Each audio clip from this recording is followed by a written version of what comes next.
Welcome back to the Sober Sofa. My name is Shanti Patty Owen. I am your host for this channel, where we discuss all topics related to addiction and sobriety. I was an 80s model, stay-at-home mom, the legal secretary for 6 or 7 years, and for the last 8 years, I have been working in the addiction recovery field as a sober coach and a sober companion. The topic for today's video is senior drinking. Every visit, I would see that dirty laundry was piling up.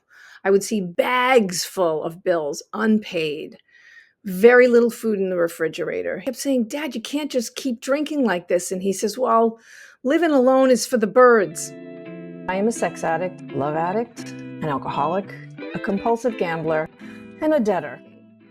Whether you or your loved ones you consider to be alcoholic or not, there are some pretty staggering statistics regarding senior drinking. The NIAA quotes from the CDC that 38% of all alcohol-related deaths from 2020 to 2021 were people 65 and over. Between the years 2002 and 2019, the number of drinkers in this age group has increased 80%. That's outrageous. So I'm not going to talk specifically about whether someone is a heavy drinker, a mild drinker, or an alcoholic. I'm just going to talk about drinking in general for people over 65. Because as we age, and I just entered that category this summer, I am 65. So there are metabolic changes that happen to us. So we lose muscle mass. We can't metabolize alcohol in the way that we used to. So whereas maybe it took you a good 3 drinks to get drunk, we can get drunk on 1 drink.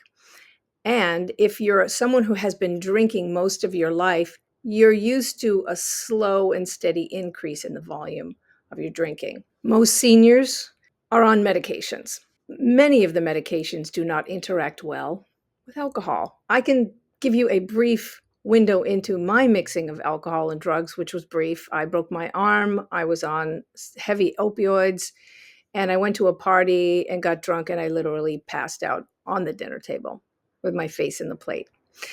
And that was just a little microcosm, little tiny window into what it's like to mix medications with alcohol.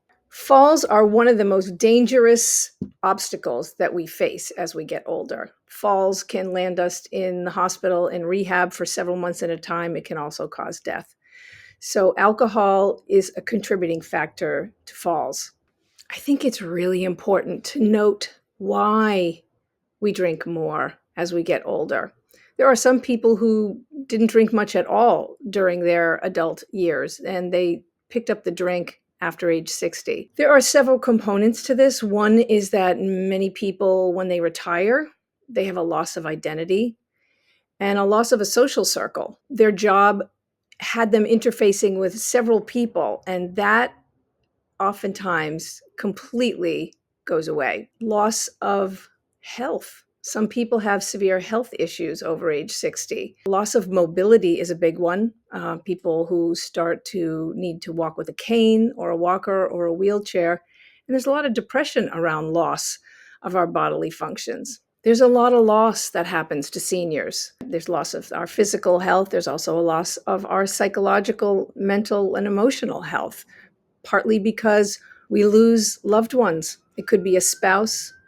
We could lose friends, neighbors. There's also a loss of financial abundance. As we stop working, now I'm not going to say everyone, but I would say a good majority of us, at least here in America, we stop pulling in income, and a large majority of seniors are living on Social Security alone. There is that fear of many seniors of being homeless. The rate of homelessness among seniors has skyrocketed in the last 20 years. When I lived in Manhattan, I noticed over the years increasingly how many seniors were sleeping on cardboard in a sleeping bag on the street in the middle of February. Not just men, women.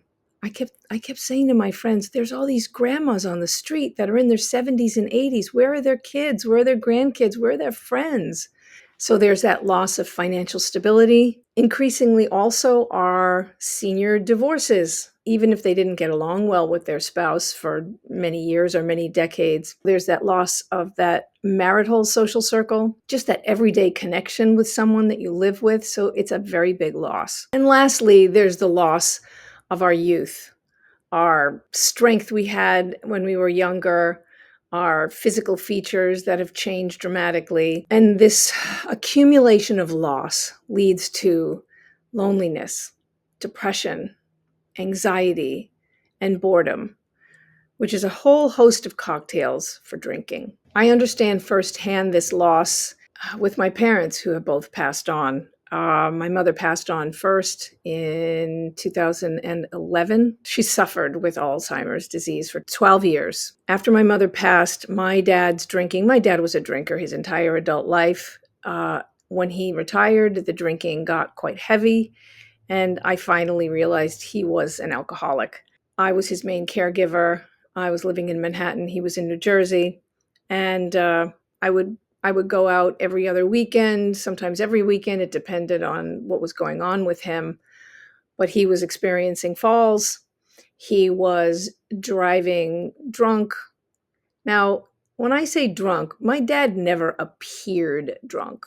It doesn't mean it didn't affect his senses, but he never appeared drunk. I saw my dad, quote unquote, drunk once in my life. Nope, sorry, twice. Every visit that I would see that dirty laundry was piling up. I would see bills, and I'm talking about bags full of bills, unpaid. Very little food in the refrigerator. He went out for all of his meals, and I knew how much he was drinking at that point. So if he was going out to a bar or a restaurant, he was drinking, he had to drive himself home. And I could see, my dad saw how much he was drinking too. And I kept saying, Dad, you can't just keep drinking like this. And he says, well, living alone is for the birds. I said, I know. I said, why don't you consider living in the assisted living that Mom lived in for the last 6 months of her life? And he was like, I don't need to. I got my own home. What do I need that for? Well, long story short, my dad would drive to this assisted living where my mom was before she passed. He would spend 3 days a week hanging out with people there because he spent a lot of time with my mom towards the end. He was there every day. And he got to know people. And the director had a great suggestion. She suggested that he come and stay there for a month or two just to see how he likes it. And that's what he did. At first he fought it, but then I said, listen, it's a trial, Dad. If you don't like it, you don't like it. Well, after a week, he called and said, sell the house, I'm staying. That changed everything. He was happy. He was happy to be with people. Mind you, I was enabling him, and I was smuggling booze into his room, which I was not supposed to do. That was also before I got sober myself. The loneliness factor is one of the biggest reasons that seniors drink so much. So what can we do about this loneliness? When you suspect that someone you love may have a drinking problem, especially a senior, first is to notice how their behavior is different. Has their cognition been slipping? Are they slipping? Are they falling more often? Are there several visits to the ER? Are they missing medical appointments? Are they neglecting their self-care? Poor hygiene, poor sleep patterns? Are they becoming estranged from you? If you suspect that you or a loved one has a drinking problem, there is a 24/7 hotline that is open 365 days of the year. It's called SAMHSA, which stands for Substance Abuse and Mental Health Services Administration. That's a mouthful. And the number is 800-662-HELP. Again, that's 800-662-HELP. Please take care of yourself. Please take care of your loved ones. And please give an extra special care and shout out to your seniors in your life. They need more support. They are more isolated, and they're getting more and more depressed. We can do something about it. We can help them. We can help ourselves. Thank you for returning to the Sober Sofa, for subscribing to my channel, for hitting the bell notifications, and thumbs up to my videos. And please forward the videos to anybody you think would benefit from them. I'm so excited that you're back here, and I look forward to seeing you back at the Sober Sofa.